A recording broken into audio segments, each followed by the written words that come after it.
Greetings comrades, and welcome to another episode of 1984 Lore. For those familiar with the novel or films, you'll understand that by nature this question is speculative on my part, though I do believe there's a good answer based on non-canon and, more importantly, canon lore.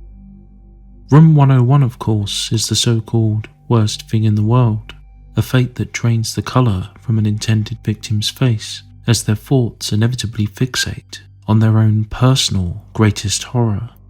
In Winston's case, this is of course rats. As for Parsons, Orwell does not write what Parsons' unendurable fear was, though given his and Winston's evident disgust at dirtiness and Parsons' unpleasant habit for perpetual sweating, perhaps Parsons was confronted by a steaming hot bath. In all seriousness though, what Parsons would be confronted by is less important to us as who he is forced to give up. Who was Parsons' Julia in his own Room 101? In the non-canon work Julia, we have answers to both of these questions. Before I continue, however, while I understand Newman's work has its detractors, and I myself have been critical of it, that's not to say I hate it or that it has nothing of value to offer, or indeed any of its plot and characters have no relation at all to the canon original. On the contrary, in the case of our subject matter today, I believe Newman is actually close to the mark.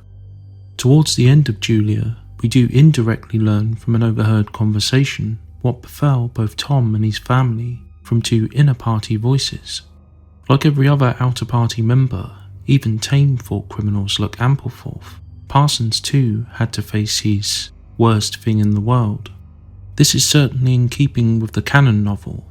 That Orwell doesn't devote time to Parsons' own grim passage through mini-love doesn't mean we can't feasibly speculate given what we do know, and Newman too is perfectly justified in elaborating on his fate, at least in principle, even if the details are, let's say, questionable, as we shall see. In Newman's retelling, Parsons' worst thing in the world is fire, or burning alive specifically, and, unlike Winston, he is subjected to this fate when he is either too slow to understand what he must do, or somehow endures the unendurable, which is of course a contradiction in terms. As a quick aside, I find this fate a little odd, as it certainly doesn't fit with the typical lore reaction to one's worst fear. In the canon original, we see on different occasions how individuals react to either Room 101 or their fear itself, everyone turning pale or even a different colour like the skull-faced man. Winston can barely imagine rats, let alone stand to talk about them aloud, or, BB forbid, have a cage of them attached to his face, which is of course why he completely loses it when this happens. Yet in Part 1, Chapter 5, we hear Tom cheerily telling Winston and Syme the story of how his two kids badly burnt a prole woman after setting fire to her dress when they saw her wrapping sausages up in a newspaper with the image of BB on it. Such an incident would, if anything, likely trigger a panic attack if burning really was Tom's greatest fear, so I'm not really sure where Newman was going with this. Digression over, Tom heroically not only endures this burning, but does so to the point of death. Deemed too stupid by his handlers to understand what they wanted from him, they were apparently reduced to directly demanding from him that he give up his children. There was, however, no do it to Julia or do it to them moment, with love or perhaps pure paternal instinct resisting right up until Tom's cruel tormentors told him that his kids were already dead. They had been killed during the arrest of Mrs. Parsons. On hearing this, and already close to death, Tom sadly gives up on life, though significantly he was not broken, at least not in the way they wanted to break him. The inner party voices coldly agree that it's the stupid ones that cause trouble, given they have no imagination and can't work up the required terror. So there's a lot wrong here with this part of the Julia book, some of which I've already covered.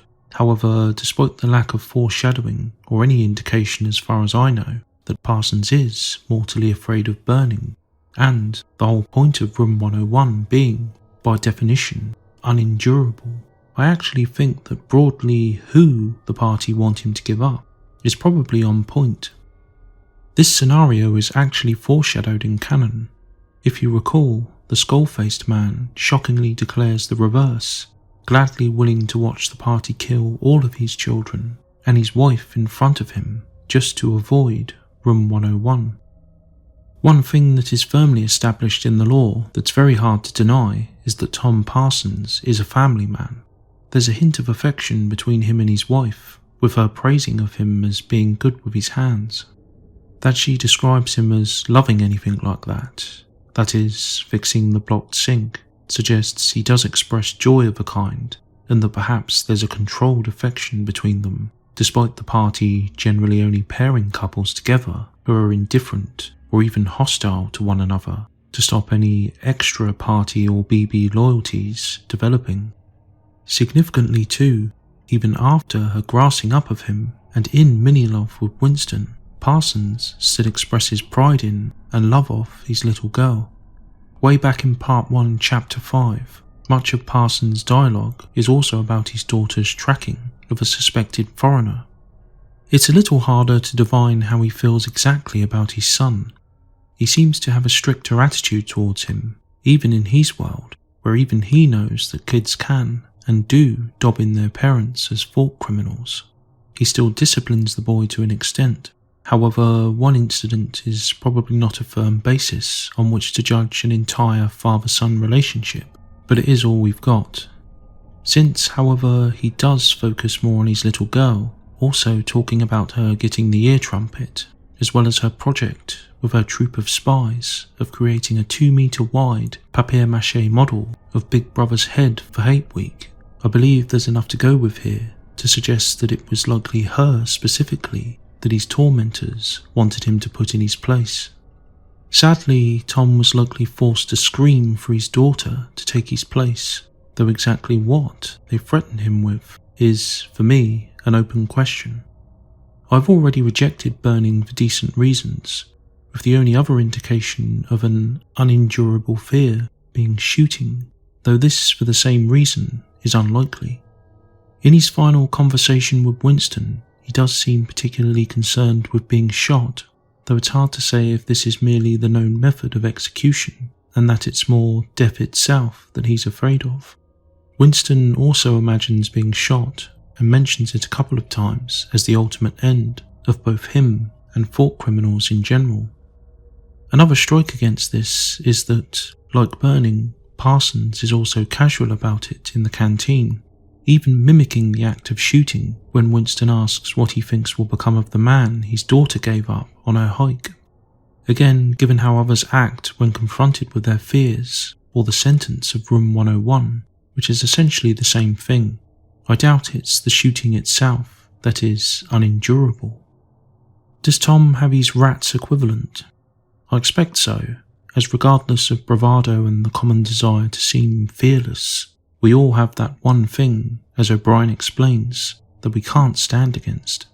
This is why the outcome of Newman's fate for Tom is unrealistic in a law sense.